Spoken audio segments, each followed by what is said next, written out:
Tommy Mottola is a devil.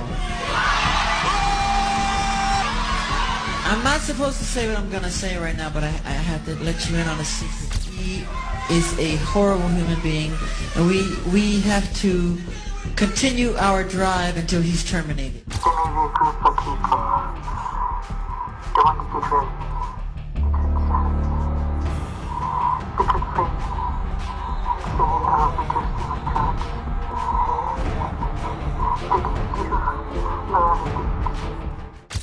Just before his death, Michael Jackson dropped chilling words that the world is only now starting to understand. I don't know what's going to happen, but I just feel in my soul, only God knows. These aren't just the final pleas of a troubled man. They're the warnings of someone who knew his life was on the line. There may be a group of people that want to get rid of me. Was the king of pop silenced for knowing too much? And how deep does the conspiracy behind his death go? This will be it. This is it. And when I say this is it, it really means this is it. What secrets did Michael uncover that sealed his fate? And why did he openly declare Tommy Mottola, one of the most powerful men in the music industry, a devil? He is a horrible human being, and we have to continue our drive until he's terminated. Michael Jackson knew how to work the spotlight, but the drama behind the scenes, that was something else. In the months before he died, things got real messy. Michael wasn't just stressed, he was downright paranoid. He kept saying he was being watched, that they were out to get him. And he didn't just mean the tabloids, he was talking about big players in the music industry. What's going on with this? I don't know if I should tell you this, but I don't know who may be listening. There may be a group of people that want to get rid of me. Michael's close friends had heard it all before. His warnings about dangerous powers in control of everything, making life impossible for those who didn't play by their rules. And right before he died, he dropped some chilling comments that made everyone wonder, was he onto something? Did someone finally silence him? Or did his own tragic lifestyle catch up with him?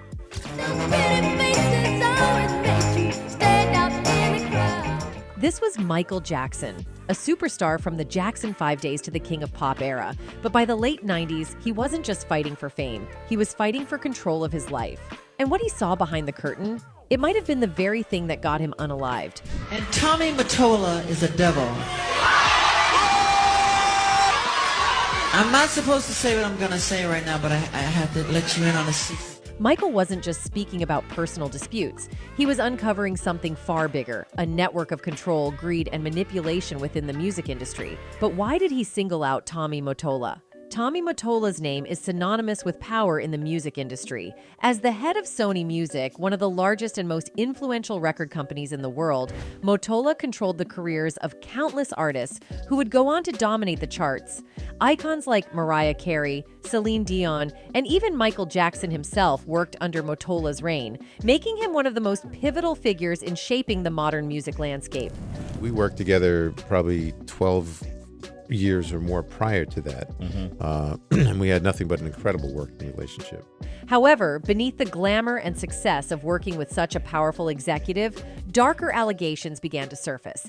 Allegations that Michael Jackson would publicly reveal as he confronted the man he once worked for. In 2002, Michael Jackson shocked the world when he made an explosive public statement about Tommy Mottola. This wasn't just another celebrity feud or an artist unhappy with his label. Michael's words were filled with anger, fear, and the conviction of someone who had seen behind the curtain of an industry controlled by dangerous hands. Michael didn't hold back, calling Mottola a devil and accusing him of engaging in nefarious practices to maintain his power and control over artists. These weren't baseless claims from a disgruntled artist. According to Michael, Mottola was manipulating artists' careers, tapping their phones and using intimidation tactics to keep them in line. Michael was determined to expose the truth, but speaking out against such a powerful figure came with heavy consequences. He is a horrible human being, and we have to continue our drive until he's terminated. This wasn't just about music contracts or royalties. Michael Jackson had seen something far darker. He accused Mottola of being at the center of a system that preyed on vulnerable artists, using them until they had nothing left. But Motola wasn't acting alone, according to Michael. He was merely a player in a larger, more sinister game orchestrated by the elites controlling the entertainment industry. Jackson's words sent shockwaves through the music world, but they were also met with resistance from the media and industry insiders, many of whom worked closely with Motola. One of the most revealing moments came when Michael recounted a conversation with Mariah Carey, one of the most successful artists under Motola's control. At the height of her career, Mariah had been married to Tommy Mottola, and their relationship was seen as a fairy tale in the media until it ended in a highly publicized divorce. Michael claimed that after their breakup, Mariah confided in him, breaking down in tears and sharing the horrors she had experienced while being under Mottola's influence. According to Michael, Mariah described Mottola as evil, and Michael had to comfort her, knowing all too well the power Mottola wielded over his artists. Said to me that this is an evil man. And Michael, this man follows me, she said. He taps her phones. Mariah Carey's relationship with Tommy Mottola is just one example of how deeply intertwined power and control are in the music industry. While she was one of the most successful artists of the 90s, Mariah has since spoken about how suffocating her marriage to Mottola was, describing it as controlling and oppressive. Michael Jackson believed that Mariah's experience wasn't an isolated incident. To him, it was just one more piece of evidence in a much larger puzzle, a puzzle that revealed the true nature of the elites running the entertainment world. I was in shock. Al said to me, look, this was supposed to be about about black artists and their treatment in the music business. I had no idea he was going to pull this stunt. For Michael, Mottola was more than just a ruthless businessman. He symbolized everything wrong with the music industry, a figurehead for an elite class that thrived on the exploitation of talent. Michael's bold accusations against Mottola weren't just an act of rebellion, but a declaration of war against the very system that had made him a superstar. But in trying to fight back, Michael was risking everything: his career, his reputation, and eventually, his life. The more Michael tried to expose Mottola and the hidden forces behind him, the more dangerous his situation became. In the months leading up to his death, Michael repeatedly expressed his fear of being framed and silenced. He believed that his outspoken criticisms of the music industry elites, including Mottola, had put him in harm's way. Michael knew too much, and that knowledge made him a threat. But was his battle with Tommy Mottola and the industry just the tip of the iceberg? In the eyes of the public, Michael Jackson was a troubled star, plagued by legal battles, addiction rumors, and financial difficulties. But behind the scenes, Michael was fighting a much bigger war, a war against powerful figures who would stop at nothing to protect their interests.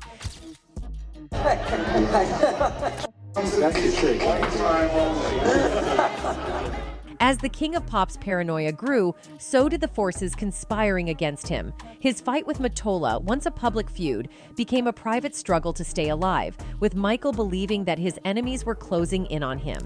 In the weeks leading up to his sudden death, Michael Jackson's life was filled with turmoil, paranoia, and an overwhelming sense of dread. The world knew him as the King of Pop, a larger-than-life figure who had mesmerized millions with his music and iconic performances. But behind the scenes, Jackson was a man who felt cornered, isolated, and increasingly fearful for his safety. This fear was not just a fleeting anxiety, but something deep-seated, something that had been growing for years. And in the final months of his life, Michael began to leave clues, warnings that something sinister was about to happen to him. In 2017, one of Jackson's closest friends, Michael Jacob Shagan, revealed a chilling detail that sent shockwaves through fans and conspiracy theorists alike. Jacob Shagan, who had been friends with Jackson for over 20 years, said that just weeks before his death, Michael handed him 13 handwritten letters. These weren't just personal musings or reflections. They were desperate pleas. In these letters, Jackson expressed a very specific fear that someone was trying to unalive him. He wrote phrases like, "They are trying to off me, and I am scared about my life," clearly indicating that he believed there was a plot against him. Me, a black star, most deaf quality. Good, so them bad hoes try me. They try me. This is Martin Luther King in the club. These weren't empty threats or baseless fears. Jackson had reason to believe that he was in imminent danger. Over the years, the King of Pop had repeatedly voiced concerns about powerful figures in the music industry who were out to control and manipulate him. His public accusations against figures like Tommy Mottola, whom he labeled as evil and a devil, were just the tip of the iceberg. In Michael's mind, the forces working against him were not just interested in destroying his career, they were interested in ending his life. The letters Jacob Chagin revealed painted a picture of a man who felt trapped with no way out. Jackson's fear wasn't limited to Modela or music executives. He believed the danger went far beyond them. In one letter, he specifically mentioned the pressure from concert promoters AEG, the company responsible for organizing his 50-concert residency at London's O2 Arena. In one of the letters, Jackson reportedly wrote, "AEG, makes so much pressure to me, I'm scared about my life." This line suggested that Michael was under immense pressure, so much that it was taking a toll on his mental and emotional state. He felt that the very people who were supposed to help him resurrect his career were now orchestrating his downfall. But it wasn't just the letters that hinted at the looming threat. This wasn't just about money, contracts, or business deals. Michael feared he was up against a hidden network of elites who had the power to not only destroy his career but take his life and manipulate the narrative afterward. In the letters, Jackson seemed to understand that his time was running out. His words suggested a man who had resigned himself to a terrible fate, knowing that no matter what he did, these forces were closing in on him. It's as if he knew his life would end in tragedy, and all he could do was leave behind these warnings, these breadcrumbs, for the world to find after he was gone.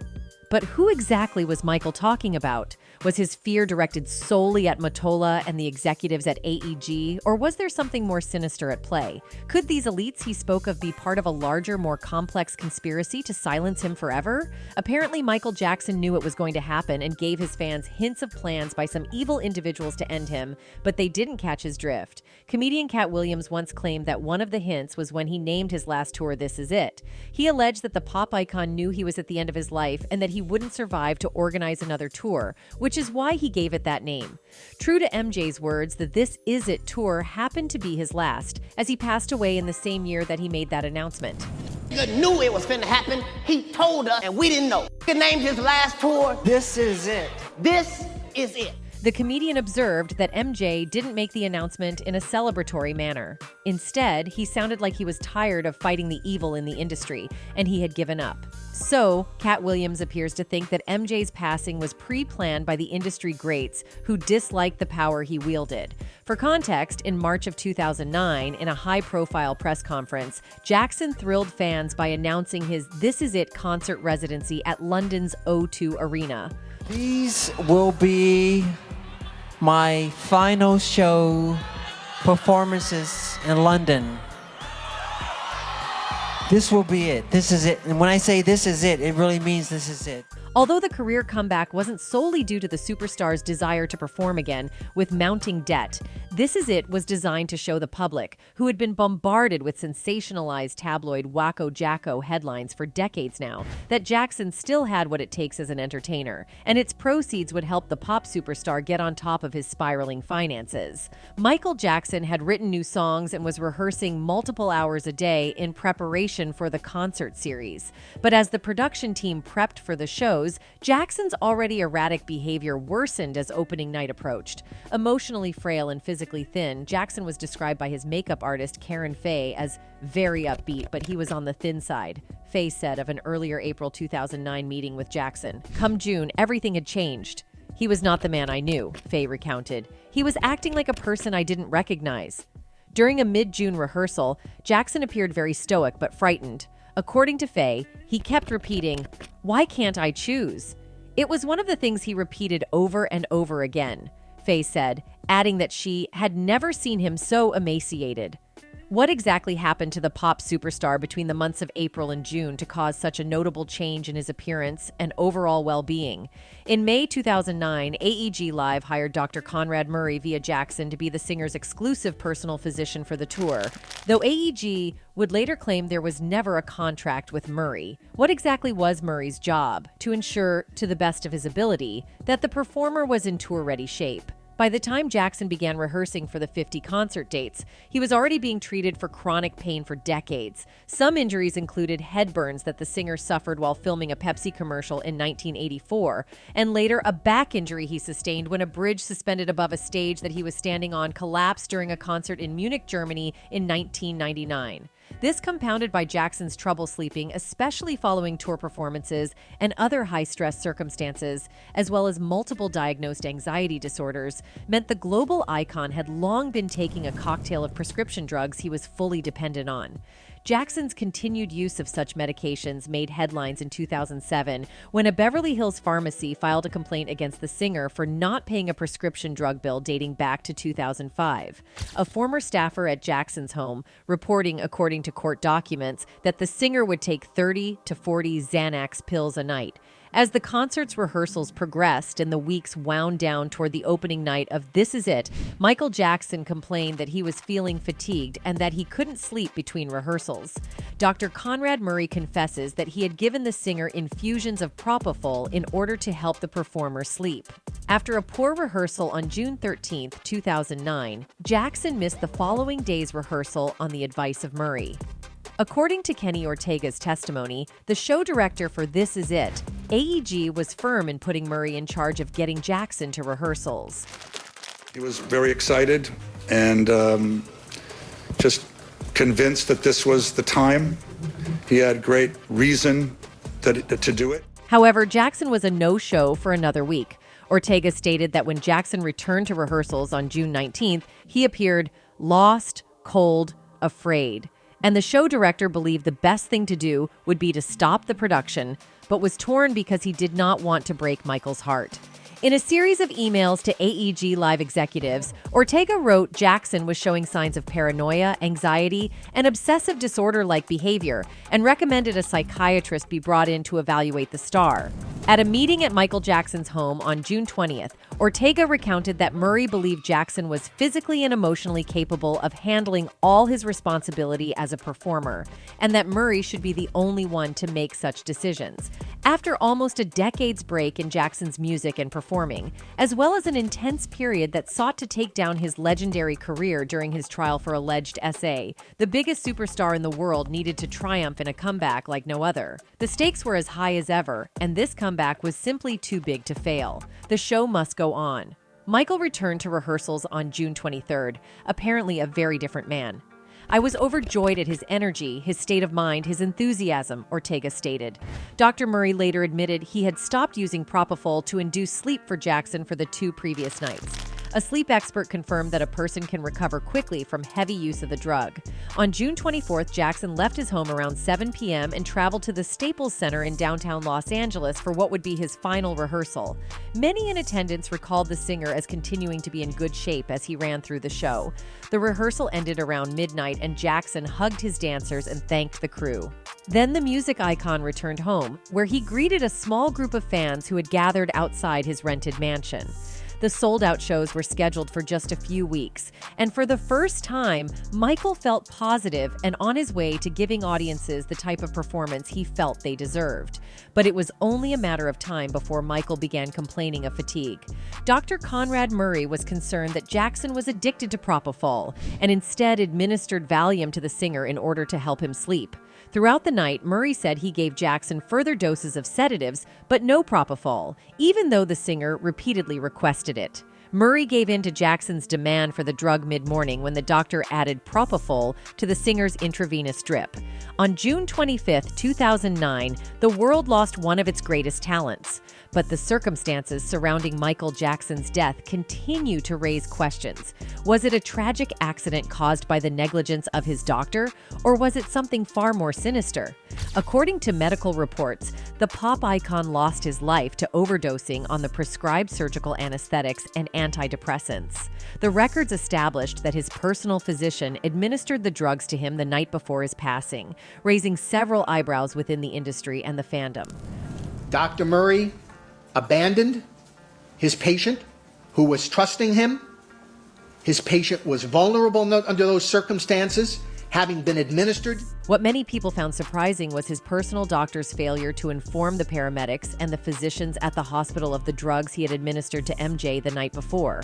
Even worse, the coroner's report indicated that the doctor had injected MJ with lethal levels of the medications. These revelations angered many fans, and they started calling for Conrad Murray's head. Soon, Conrad Murray was arraigned before the court and charged with voluntary manslaughter. The physician pleaded not guilty and told the press, "I have done all that I can do to help the police.